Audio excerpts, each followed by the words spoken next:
पिछले 15 सालों से हम एक ही बात सुनते आ रहे हैं कि भारत फाइटर जेट्स की सबसे बड़ी डील करने जा रहा है।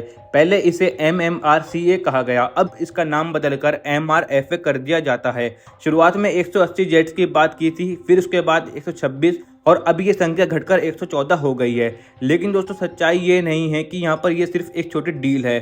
दोस्तों, आपको बता दें कि सच्चाई ये है कि ना डील हुई है अभी तक, ना ही विमान आए हैं और भारतीय वायुसेना आज भी MiG-21 और जैगुआर जैसे पुराने विमानों पर निर्भर है, जो अब रिटायरमेंट के कगार पर आ चुके हैं। इस दौरान पाकिस्तान और चीन अपनी एयरफोर्स को लगातार अपग्रेड करते रहे हैं और भारत एक अधूरे यहाँ पर वादे पर खड़ा है। अब वो वक्त आ गया है कि जब कोई भी हालात वाकई बदलने वाले हैं। अब डील कागजों से सीमित नहीं रही है, बल्कि रनवे तक पहुंच चुकी है।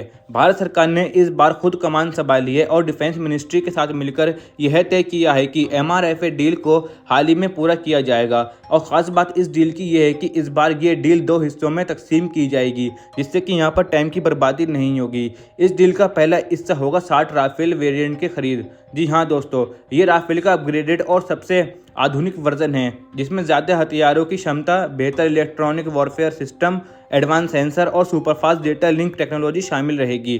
भारत और फ्रांस के बीच इसकी बातचीत शुरू हो चुकी है, यानी अब सिर्फ योजना नहीं बल्कि ज़मीन पर भी काम शुरू हो चुका है। अब बात करते हैं इस डील के दूसरे बड़े हिस्से की, क्योंकि भारत अब सीधे 5वीं पीढ़ी के स्टील्थ फाइटर जेट की तरफ बढ़ रहा है। अमेरिका का F-35 और रूस का Su-57 दो बड़े यहाँ पर भारत के सामने विकल्प मौजूद हैं और रिपोर्ट बताती हैं कि भारत 54 से 60 तक फाइटर जेट यहाँ पर खरीदने का विचार कर रहा है। मतलब 60 राफेल F-54 और 60 5th generation stealth fighter jets. तो कुल मिला के ये हो गए 120 नए घातक और आधुनिक भारतीय जेट, जो कि यहाँ पर अब भारतीय वायुसेना को मिलने वाले हैं। अब दोस्तों, सबसे बड़ी राहत की बात यह है कि इस बार डील जो है वो यहाँ पर कोई भी इंडिविजुअल तरीके से नहीं होगी, बल्कि ये डील जो होगी वो होगी G2G गवर्नमेंट, यानी गवर्नमेंट टू गवर्नमेंट फॉर्मेट में। इसका मतलब यह है कि इस बीच की डील के बीच कोई भी यहाँ पर बिचौलिया नहीं होगा, कोई भी दलाली नहीं होगी और कोई लॉबिंग नहीं होगी। जैसे कि पहले 36 राफेल की डील फ्रांस के साथ की गई थी, उसी तरह इस बार भी सारी बातचीत सरकार से सरकार के बीच होगी और यहाँ पर इसकी डिलीवरी भी फास्ट होगी। रेट भी हमें यहाँ पर इसके सही देखने को मिलेंगे और इसकी प्रक्रिया जो है यहाँ पर पारदर्शी रहेगी। इस बार डील की पूरी प्रक्रिया को खुद सरकार मॉनिटरिंग करेगी। पहले वायुसेना अपनी ज़रूरतें बताएगी, जैसे कि उसको किस तरीके का रडार सिस्टम चाहिए, कितनी हथियार कैपेसिटी होनी चाहिए और क्या ट्रांसफ़र ऑफ टेक्नोलॉजी की ज़रूरत है।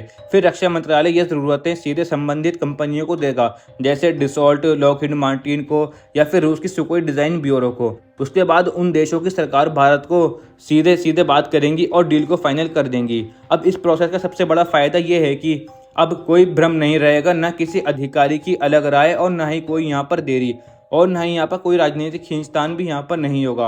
अब सबसे अहम बात यह है कि अगर डिलीवरी में देरी होती है तो भारत कंपनी से नहीं बल्कि उस देश की सरकार से जवाब मांगेगा, जो यहाँ पर जवाब देने के लिए जवाबदेही होगी। और दोस्तों, ये सब इतनी तेज़ी से इसलिए किया जा रहा है क्योंकि आज भारतीय वायुसेना की स्थिति बेहद नाजुक है। अब इस समय हमारे पास केवल 31 स्क्वाड्रन बचे हैं, जिसमें MiG-21 और जैगुआर जैसे पुराने फाइटर जेट्स यहाँ पर मौजूद हैं, जिनकी यहाँ पर रिटायरमेंट जो है यहाँ पर जल्दी होने वाली है, जिससे स्क्वाड्रन की संख्या गिरकर 26 से 27 तक पहुँच सकती है, जो पाकिस्तान के बराबर है।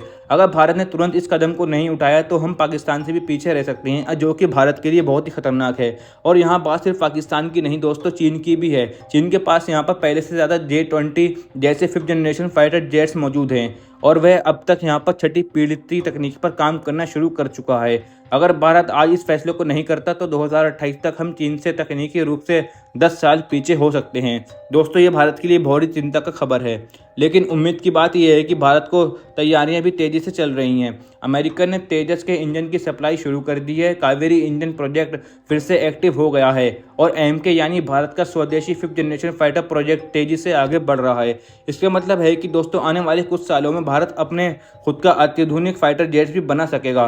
अब वक्त है एकजुट होकर इस मिशन का सपोर्ट करना। दोस्तों, ये सिर्फ एक डिफेंस डील नहीं है, बल्कि भारत की हवाई ताकत और सुरक्षा, राष्ट्रीय सुरक्षा का सवाल है। इसलिए इस वीडियो को अभी लाइक करें, अपने दोस्तों के साथ शेयर करें और ऐसे ही वीडियो देखने के लिए हमारे यूट्यूब चैनल जम न्यूज़ को सब्सक्राइब करना बिल्कुल ना भूलें और बेल आइकन को ऑल पर सेट कर दें, ताकि बड़ी से बड़ी अपडेट सबसे पहले आप तक पहुँच जाए। जय हिंद, जय भारत।